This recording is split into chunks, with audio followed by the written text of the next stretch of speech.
তাহলে তো রাধা ভাব আসবে না। রাধা ভাবকে আরো বেশি প্রাধান্য দেওয়া হলো। কেন দেওয়া হলো? রাধা ভাব, এই যে রাধার রূপ মাধুরী নিয়ে তোমরা জন্ম নিয়েছ, নারী জনম বড় ধন্য জনম।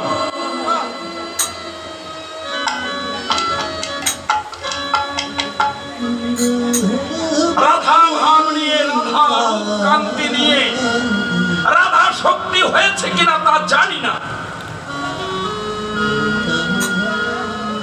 আমার রাধা শক্তিটা আহ্লাদিনী শক্তি, যাহা এই পার্থিব জগতের কোন নারীর সঙ্গে তুলনা হয়।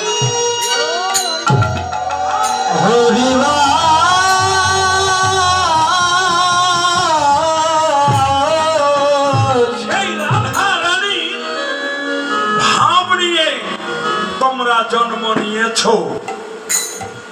তোমাদের জন্ম ধন্য তখনই হবে যখন তোমরা রাধার মতো তেগী হতে পারবে। কেমন করে তেগী? কৃষ্ণ বিহনে রাধা চলে না, চলে না। যেমন আলো দান করে সূর্যদেব,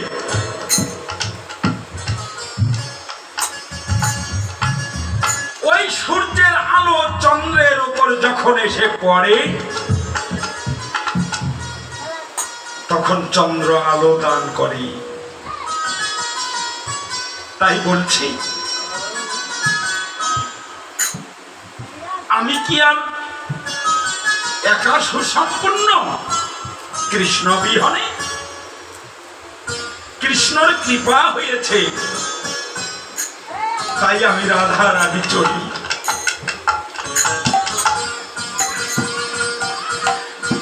একজন মা যেমন সন্তান কোলে দুগ্ধ পান করছে, আবার চরণ দিয়ে বক্ষে লাথি মারছে,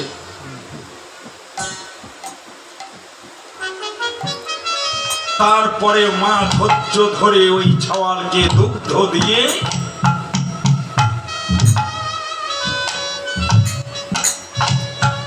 কিসের ঘুম? ছোট্টবেলায় যখন আমরা খুব ছোট ছিলাম, এমন বোঝার মতো শক্তি জ্ঞান আমাদের ছিল না। তাদের কোলে 2-3 মাসের 6 মাসের সন্তান আছে, তারাই কেবল অনুভব করতে পারি। খায় যদি একবার, পায়খানা প্রস্রাব করছে 10 বার। বাবার কয়দিন ধুয়ে দেয় গো? মা সর্বক্ষণ লেগেই আছে ওই সন্তানের পিছনে। তাই তো বলছে, পিতৃ হলো বীজদাতা আর মাতৃ হলো পালন কর্তা। এ জগতে সকলের ঋণ শোধ হয়, মায়ের দুধের ঋণ কোনদিন শোধ হয় না।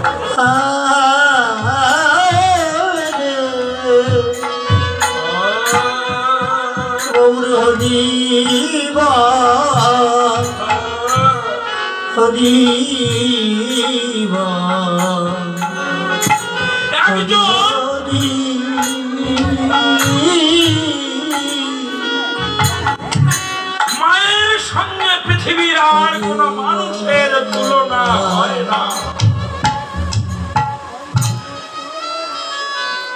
সেই মাতৃ স্বভাব, সেই মাতৃ কৃপা কেবল আমার শিক্ষা গুরুদেবের মধ্যে আছে। রাধা ভাবে বিভাবিত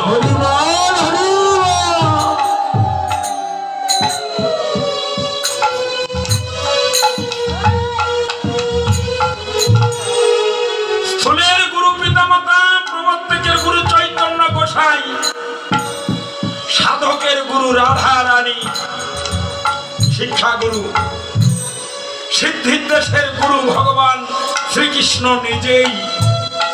সেখানে আমাদের মতো এই মানুষ গুরুদেবের যাবার কোনো অধিকার নেই। দীক্ষা গুরুদেব পিতামাতা জন্ম দিয়েই গুরু, তারা লালিত পালিত করে বড় করে দীক্ষা গুরুর হাতে তুলে দেবে, বাবা তুমি এখন ভজনের গুরু ধরো, তুমি ভজন পথে চলো। দীক্ষা গুরুদেব শিক্ষা ঘরে তুলে দেবে। আমরা গুরুদেবরাও আমরা বড় হিংসা করি। অনেকেই বলে থাকি দীক্ষা নাও, শিক্ষা লাগে না। শিক্ষা লাগবে না কেন? শাস্ত্রে আছে তো। তোমার কি ব্যবসা কমে যাবে? তোমার কি ভাগ কমে যাবে? তাহলে তো তুমিও গুরুদেব একটা স্বার্থপর হয়ে গেলে। ওকে ক্লাস পরিবর্তন করে ওপর ধাপে তুলে দাও। শিক্ষা গুরুদেবের কাছে আশ্রয় নেবে। কৃপাটা দীক্ষা গুরুর লাগবে। সেখান থেকে শিক্ষা। এবার শিক্ষা ঘর খেতে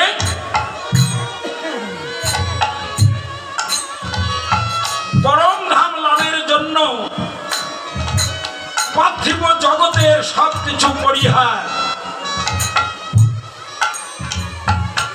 বয়স হয়ে গেছে, এখন চোখে কম দেখি, কর্ণ বধির হয়ে গেছে, হস্ত পদ চলে না, বদনে আর মিষ্টি কথা বলতে পারি না। শিক্ষা গুরুদেবের সেই কৃপা নিয়ে জন্ম হলে তো মৃত্যু হবেই। সেই পথে হাঁটি হাঁটি পা পা করে চলছে। পারঘাটে আমার গৌরাঙ্গ মহাপ্রভু দাঁড়িয়ে আছে।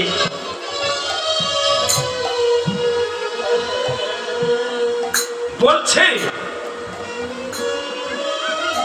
তুমি কেন এসেছ? বলছে প্রভু গো, আমি তো মত্তধামে এসেছিলাম, এখানে আমার দায়িত্ব শেষ। তাহলে এখন কি করবে? যে আমাকে ভব নদী পার করে দাও। আমি এই ভবের জন্ম যাতনা আর সহ্য করতে পারছি না।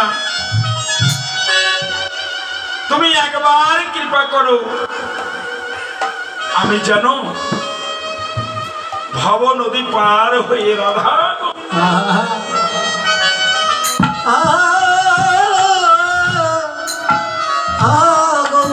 হরি হরিবা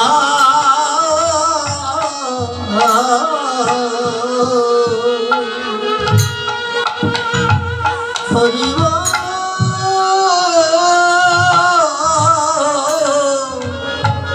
নিতাই গাব হরি হরি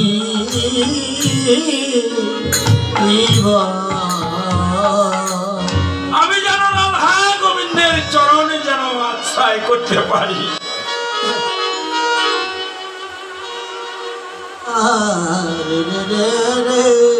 সোল প্রবর্তক সাধকে যখন পার হয়ে যাবে সিদ্ধির দেশে ভগবান, এদিকে যদি তোমার সব ভালো থাকে, সব গুরুর কৃপা থাকে, তখন ভগবান কি করবে? তোমায় নিজ গুণে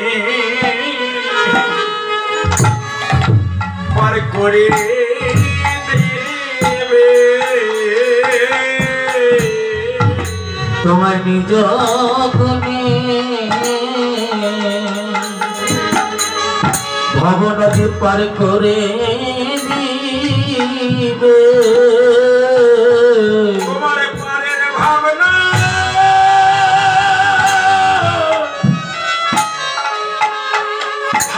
থাকবে থাকবে না গো